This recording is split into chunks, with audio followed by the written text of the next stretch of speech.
This lesson is on uncertainty and error in measurement. Make sure as you're watching this video you are taking really good notes on the notes sheet and that you're pausing and rewinding as needed to. So starting out,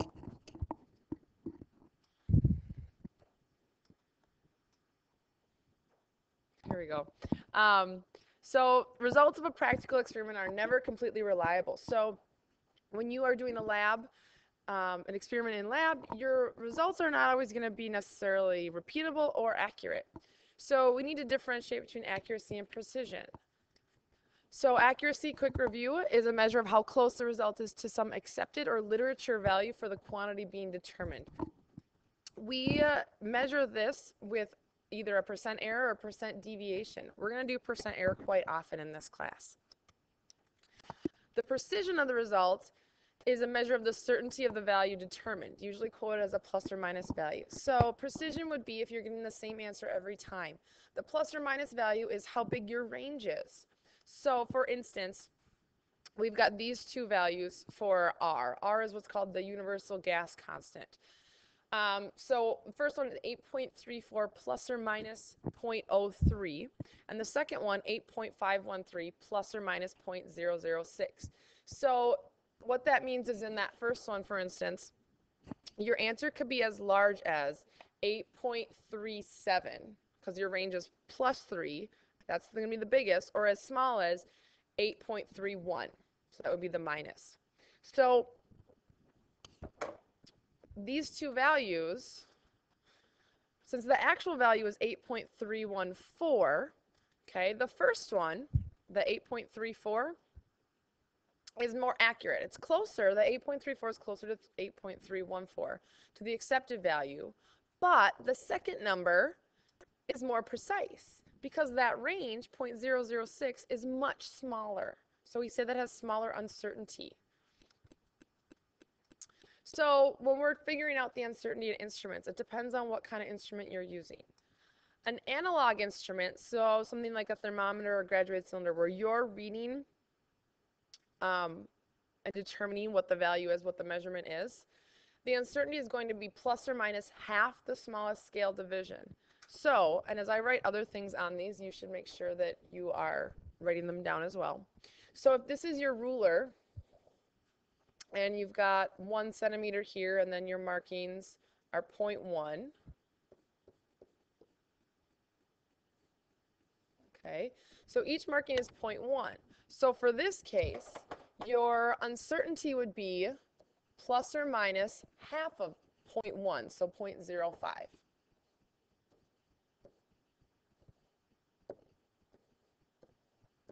Okay, so that's pretty small. That's good. That's good precision. If your ruler looked like this, and this was 10, that would be 15, and this was 20, now each marking is worth 1. So your uncertainty in this case would be 0.5.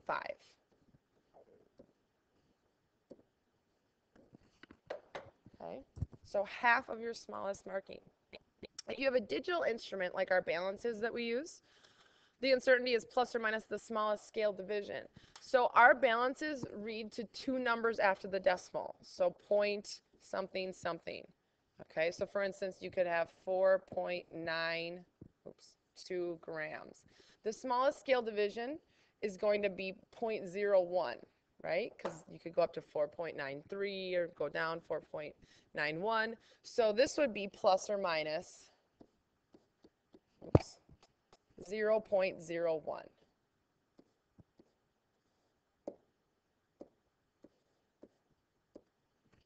Okay. These values, these plus or minus values, they're what we call the absolute uncertainty. So we're going to calculate 2 things with these. One is the percent uncertainty. So you take your absolute uncertainty and divide it by the measured value, times it by 100 to get a percent. So if you had like we just had 92 plus or minus 0.01 grams, we would take and find this to be our absolute uncertainty, so 0.01 divided by 4.92 times 100. So this would be 0, 1 divided by 4.92 times 100. I would get 2 times 10 to the negative fifth.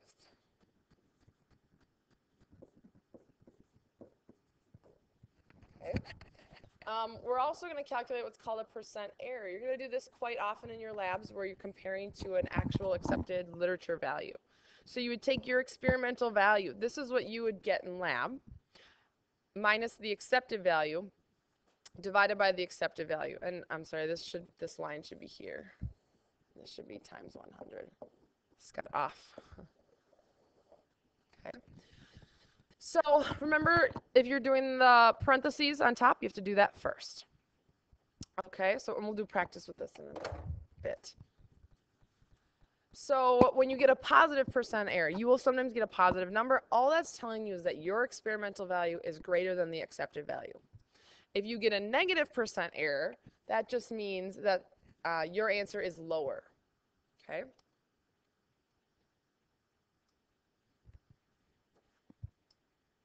So let's do a practice problem. The student measured the boiling point of water to be 97.5 degrees Celsius. What's the student's percent error? So percent error equals, oops, right error.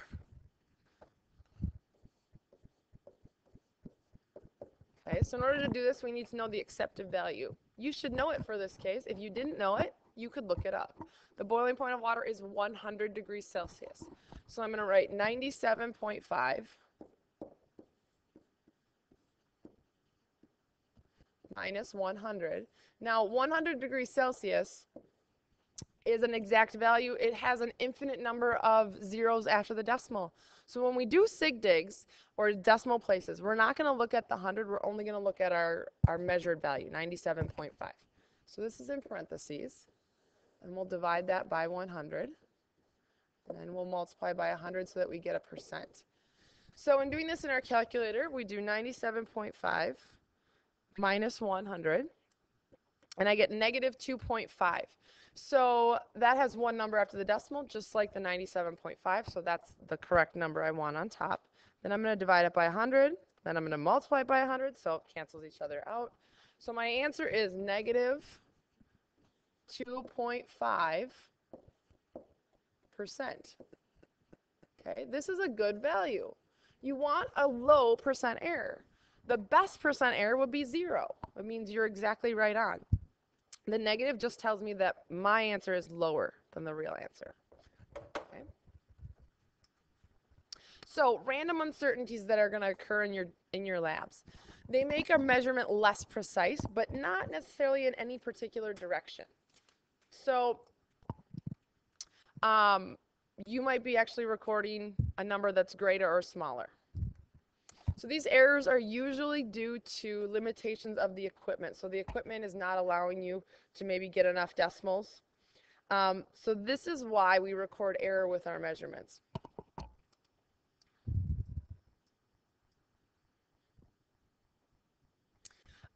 When you repeat experiments, you're actually minimizing this, and your errors should be going down. So this is why we do multiple trials, or we each do one and we collect class data sometimes.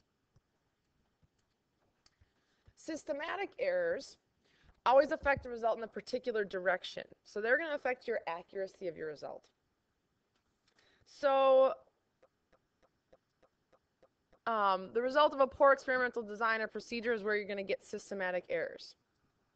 For instance, if you're not zeroing it before you use it, or all your measurements are too high, so maybe you're reading the wrong part of the meniscus. Let's say you're reading the top instead of the bottom. Sometimes when you do calculations, though, these will work themselves out. They might cancel out.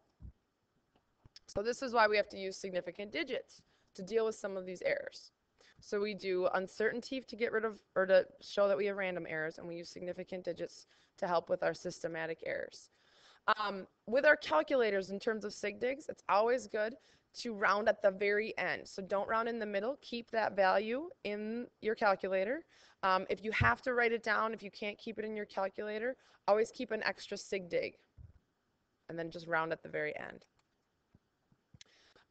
So all measurements, every time you're in lab and you take a measurement, you're always going to have an uncertainty, so a plus or minus value.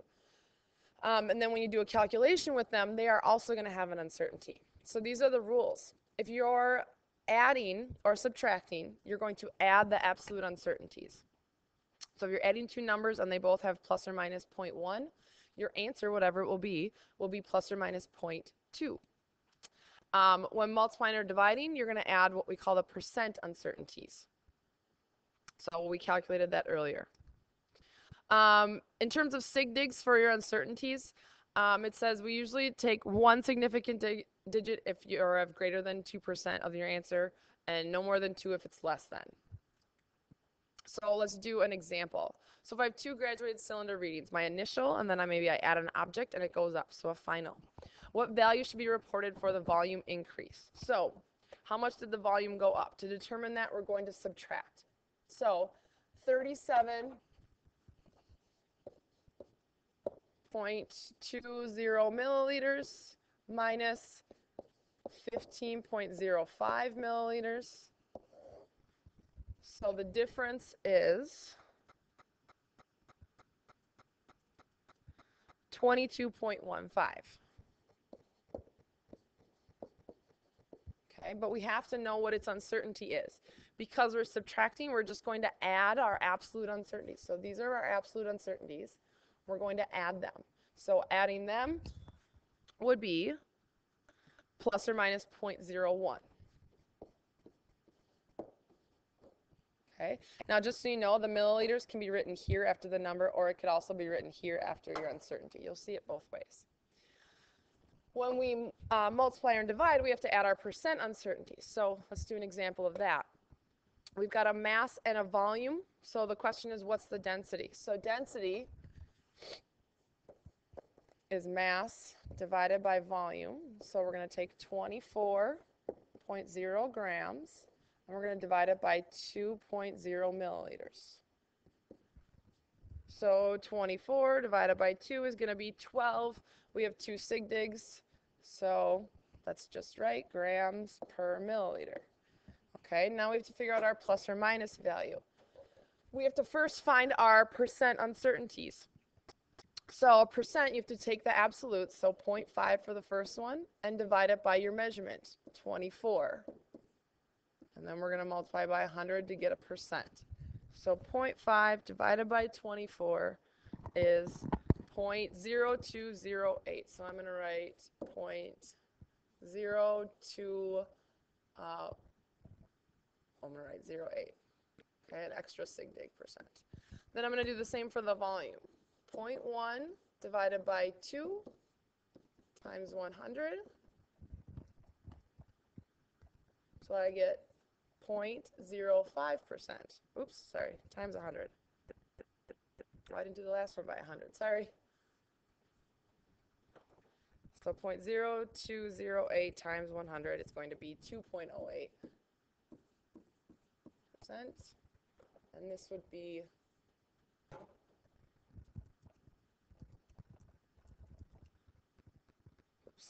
times 100, 5%. Okay, so we have to now take those and add them. So I get 7.08%. Okay, but we need to get that back now into an absolute uncertainty, a plus or minus value. So we have to work backwards. So you could set it up like an algebra problem. 7.08% equals the absolute uncertainty, which is what we're going to find. So I'm going to just write X for that. And our measurement is 12. Okay. So I'm going to move the 100 over to the other side. So divide it by 100. Okay, and then I'm going to multiply by 12. So 7.08 divided by 100 times 12 is 0.8496. So because this is greater than 2%, I'm just going to carry one sig dig, so I'm going to write 0.8. So this is going to be plus or minus 0.8. Okay. So at this point, you have 2 practice problems on your paper. Do them on your paper, and then these are your learning checks, so you can choose the correct answer in the learning check in Moodle.